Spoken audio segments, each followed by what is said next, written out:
Welcome back, everyone, to another episode of the Hempy Talks. I'm very excited to bring you somebody who is very well known in the industrial hemp world, and I only realized that when I put out the event to introduce people to HempBuild workshops, and I'm so excited to have this talk also because Sergiy is someone who comes up with super brave ideas as an architect, and I think that's very much needed that we combine tradition with innovation. So I'm having loads of questions for my guest this week, who is Sergiy Kovalenkov, originally from Ukraine but traveling all over the world, and sometimes being called the hemp doctor. I think I heard that from Aaron. And also, it's really a pleasure having you here, Sergey. Thank you, Vera. I mean, I'm I'm I'm a civil engineer by trade, and I always been involved in the construction, and I think it's important aspect of our lives because we spend most of our lives inside some type of dwelling. Whether we go to work or we have to go to sleep somewhere.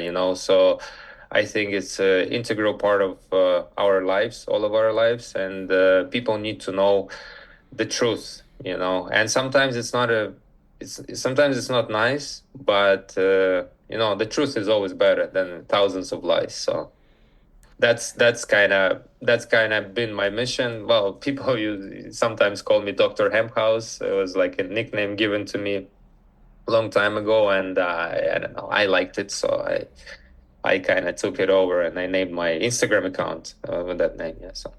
Oh, wonderful. So that's really good, And what I like about your approach is really that you go on into the field, educate people.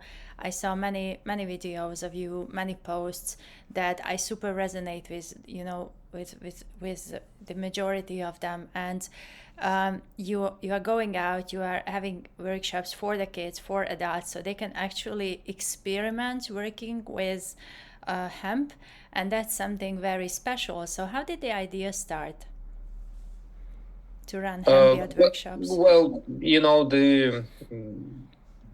the most important the most important thing about the construction industry is that we are accustomed to certain numbers of materials that are enforced by the industry, and architects are very comfortable with these technologies, with these materials, and they just keep going, designing buildings a certain way, certain shape,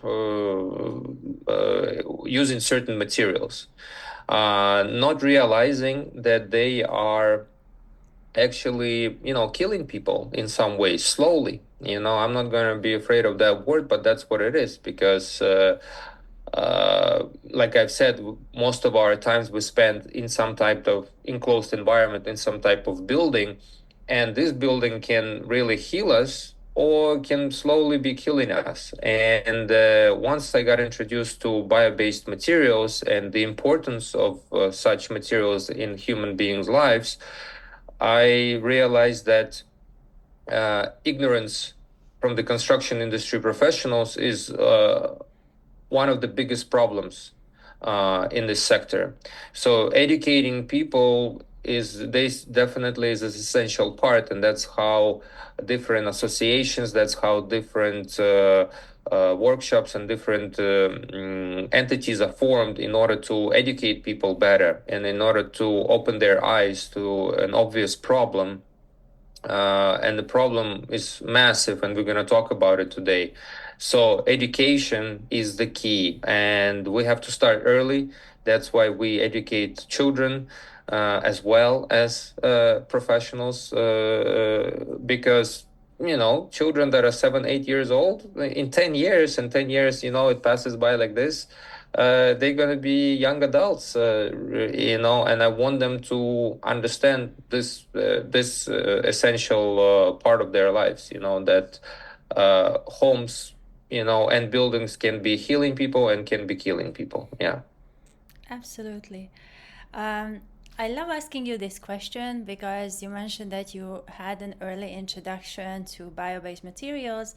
That do you feel like equal, like liking for all the plants? Do you have do you prioritize hemp? And if yes, then why? I love all bio-based materials that are used in the construction industry. I like clay, I like straw, I like reed, I like bamboo, um, uh, and many other things. The reason why I prioritize hemp simply because, first of all, it's an agricultural crop, so we can control the amount of it being cultivated. Second of all, we can produce thousands of different products out of this material, out of this magical plant. I'm not going to be, modest about it. I think it's the best plant on planet Earth because of the advantages it gives to human being. We can fully be relying on this plant because it can provide us with food, medicine, clothing, and housing. So those are the four essential points of the key to our survival. Pretty much, no other plant can give you such abundance of materials. No other plant on the planet, and you can cultivate it anywhere around the world. Wherever I've been to Japan, I've been to Colombia, I've been to Alaska, I've been to Northern Europe, to Asia, to Australia. You can grow it anywhere. So there is no other plant that can provide us with all of these four essential elements that can give us so many things. So that's the beauty of hemp. And in order to cultivate it, you don't need any pesticides. Of course, you need fertilizers, you need certain conditions in the soil, obviously. But then again, like for example, in close to the equator, in Latin America, in Colombia, they can be growing it 3 times a year. you know can you imagine the possibilities even for that? Yeah, and building houses out of this material. So that's why I prioritize hemp, because I got introduced to hemp initially in the field of bio-based materials. I knew about clay and lime and light clay straw bale construction before, but I never really got into this topic until I got introduced to hemp lime, hempcrete initially, but I like it to call it hemp lime. Amazing. And it truly is, the thing that fascinates many people, how one plant can be used in so many different ways. So you are absolutely right. This is the charming point of industrial hemp. Also, because you mentioned those many countries, I need to go there and ask you, how did you start out on this, becoming Dr. Hemp House and traveling all around the world and teaching people in a very experiential way to use hemp lime to build something in many different countries? Well, I got introduced to this technology in Australia, and I always like to tell the story every time. I don't know why, but it just brings me joy because I separate my lives into different sections before getting introduced to hemp and after getting introduced to hemp. And I got introduced to a man who was cultivating hemp in Australia at that time, and they were processing it. And then his company uh, was directly participating in supplying the materials in order to build the first ever hemp house in Australia. And at that time, I was in Australia, and I got really curious, extremely curious, because I never heard anything about such technology and that you could use cannabis plant in such a way, because there is still a cannabis plant. Just because it does not contain certain cannabinoids, doesn't make it another plant. It's the same family, right? And I never realized that you can make many. It has so many industrial applications. And then when he told me that they're building a house out of hemp, I got super super curious about it, and I told him, like, listen, I need to see this because I'm in construction industry. I never heard about it. what are you talking about? Is this some kind of a joke? And it turned out to be it's not, and that's how I got so passionate about it, because the minute I saw the technology made me realize, oh my God, this is the future. This is the future of the construction industry. And at that time, this was 2010, no one really believed me when I was talking about it. The people thought I was insane completely. It was just crazy. Yeah, to have a proper conversation with someone about building a house using, cannabis plant. So, but as the years passed by, I realized that we are on the right path. Yeah. And that's great. And what happened after Australia? How did you start out with teaching and running these workshops all across the globe? Yeah. Sorry. Yeah, I didn't finish my answer. Yeah. After that, I came back to Europe and I started to work and gain more experience in Switzerland and France. We started to execute projects with one of the companies there, and that's how I started to gain more and more experience, where we were insulating different parts of existing and new buildings.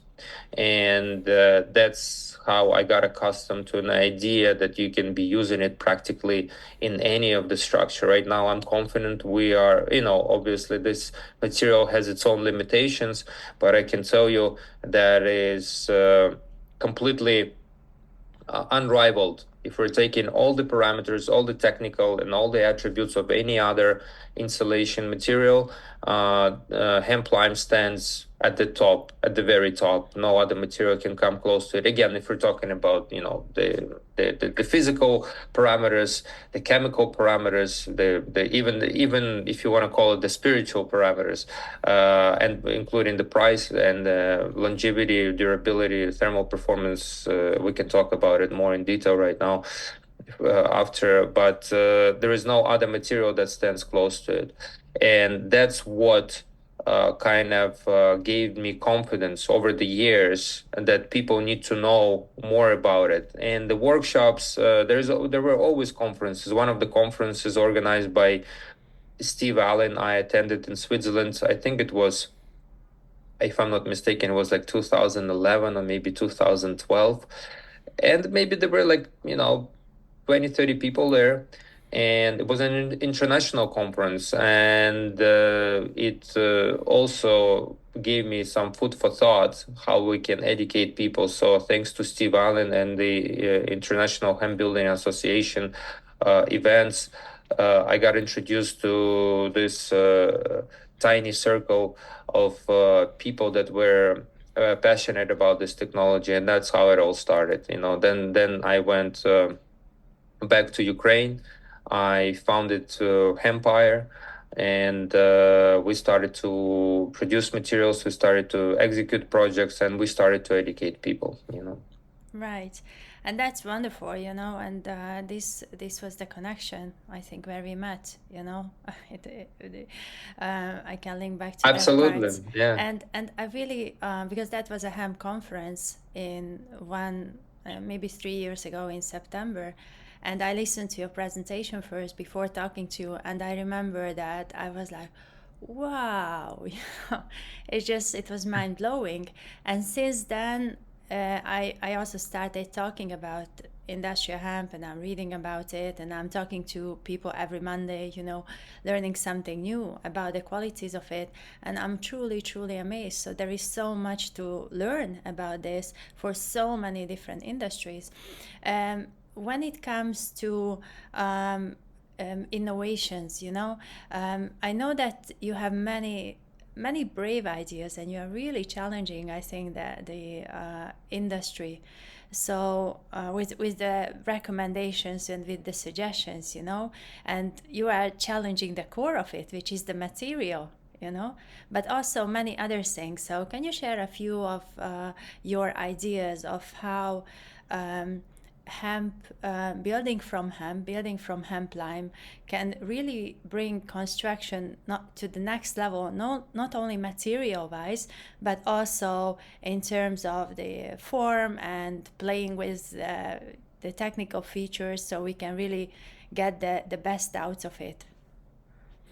Well, first of all, very important to understand, you can use this material in new or in existing buildings. So that experience in Western Europe helped me realize, because the reason why this material became popular in France, for example, is that you are able to renovate existing buildings, like let's say stone buildings that are, let's say, 500 years old, some castles even, and insulate with this product inside the buildings. Because when these castles were built, there was no insulation, right? It was extremely uncomfortable to live in such structures. So people were using tapestry to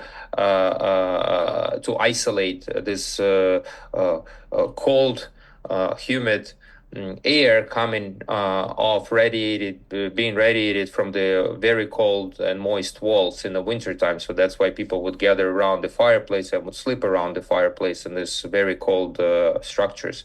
So when you take hemp lime and you can insulate an existing building with this product, you're all of a sudden creating an incredibly comfortable conditions inside such dwelling without damaging the facade and the beautification of the building, right? So you can have that beautiful castle or a tower or a beautiful stony house, but you can insulate it from the inside, because insulation means you're probably, it's logical that you are applying it on the facade of the building. Insulation goes facade. So as a civil engineer, for me, it was mind blowing that you could put this product inside. From inside, you can insulate the wall from inside the structure. So that all of a sudden gave us so many more possibilities. What you can turn, ugly, unpleasant structures, even basements, into very comfortable dwellings, with the very cozy conditions. So number one, definitely you can insulate it, because there is no other product. You cannot take rock wool or like a styrofoam and insulate, for example, a basement structure in Ukraine and turn it into the bomb shelter, because every time you go into the basements of any buildings, you start smelling mold everywhere. Moist air. Obviously, there is all kinds of issues. So hemp lime can help you execute, and the walls can be ugly, can be uneven. Like I said, any stony wall. So that's number one for me. Obviously, yeah, one of the initial projects that we got an order on in Ukraine was a dome house, and the client asked me, "Can you execute? Can you insulate a dome-shaped house with hemp lime?" And at that time, I didn't have a clear answer. That was like almost 10 years ago. And I started searching on the internet, and I couldn't get a definitive answer even from my friends in the industry. So it was a challenging task when the client said, you only have a day or two to think about it and let me know, because we need to start immediately. We have a timber frame structure and we need to insulate it. And I was thinking about it uh, for like a day, and then I said, yes, we'll figure it out. And we did. And we created a mortar out of our fifth element binder that would be allowing hemp lime to catch on to the timber frame structure and be suspended on it, and completely exposed and hanging in the air. And that was a completely new avenue for me, making me realize that we can create any shape and form houses insulated with hemp lime. So this is like a gold mine for an architect, that it can be the houses can be, and what you have seen on my photos and my presentation, right? It could be dome, it could be round, it could be stone, it could be a pyramid, it could be a regular rectangular house. So we can get very, very creative. Something would be impossible to do with existing modern materials on the market, so it just opens up so much room for creativity. It's incredible. Yeah. Yes, and it was very nice to listen to you for all the different applications. And definitely retrofitting is what many of the countries are looking at right now, where there is no more space to be to build. And that's a very important element, but also to be able to use it for different shapes is just equally important. So when you said a gold mine, I was really thinking that everybody in the construction industry right now, and everybody who is studying as an architect, as an interior designer, any of the related fields, really should know about it. So I would just basically like to invite everyone, to go and check out Sergiy Kovalenkov's profile. He's really active on many of the platforms, really updating, educating people, and there is a lot that you can learn from him. Either if you are into construction or you are not, or you're just simply loving the plants and you are looking to create something from it, just go and learn, because there are plenty of resources out there. And also you can invite Sergey. He is giving like wonderful talks, so please reach out to him, invite him to your community so he can tell you more about the gold mine and the details behind it. And for today, I would just like to say thank you so much, Sergey, for making it happen, because I know that you scheduled it in amongst all the different travels and all the different things that you do. So I really appreciate you being here. Thank you. No, thank you for having me. I appreciate your feedback about my events, because we try to. Very important thing is right now we are going in collaboration with different universities. For example, in US, I've been attending an event in. I love what, for example, USA is doing. They get universities involved in the research. Cornell University, they are developing their own varieties. Global Industrial Hemp Innovation Center in Oregon State University is doing an incredible thing. I attended their beautiful conference this year. Then we organized a workshop at Louisiana University at Monroe just like a month ago. So things are happening, and things are happening all over the world. We've seen these conferences popping up. Right now, there is a conference happening in Peru, in Lima, on industrial hemp and cannabis. And then I got invited to speak at the Thai conference that's going to happen next month in Bangkok. It's a big conference along with the expo. So we see things popping up left and right in terms of the events and conferences and different workshops, and it just it gives us more confidence that we're on the right path, because we see a lot of events happening. Like European Industrial Hemp Association is having an annual conference, usually in Germany or Czech Republic. We see big conferences like NOCO in Colorado. Like those are iconic events which bring more and more people, making them realize, okay, this is real, this is happening. And that's why I encourage people to attend these conferences. You enforce and you support the movement of bio-based materials, and not just construction, but anything else. Just even, we're like we're having food shortages in many different countries around the world. Water shortages. So having hemp introduced into the curriculum, it will only reinforce the local economy. It will help create new workplaces, and it's not going to be hurting the environment. That's the most important thing, because people have done many stupid mistakes after the Industrial Revolution, by ruining our planet and trying to sell us an idea of an exponential growth. And I always say one thing: you cannot have an exponential growth with a finite amount of resources. So cultivating material that you can later on install into your walls for the next 100 years, it makes much more sense to me than taking a rock, like basalt rock, and melt it and then put it in the house for 30-40 years and then throw it out, because you have to understand that you cannot recycle rock wool insulation, basalt insulation. You cannot recycle it.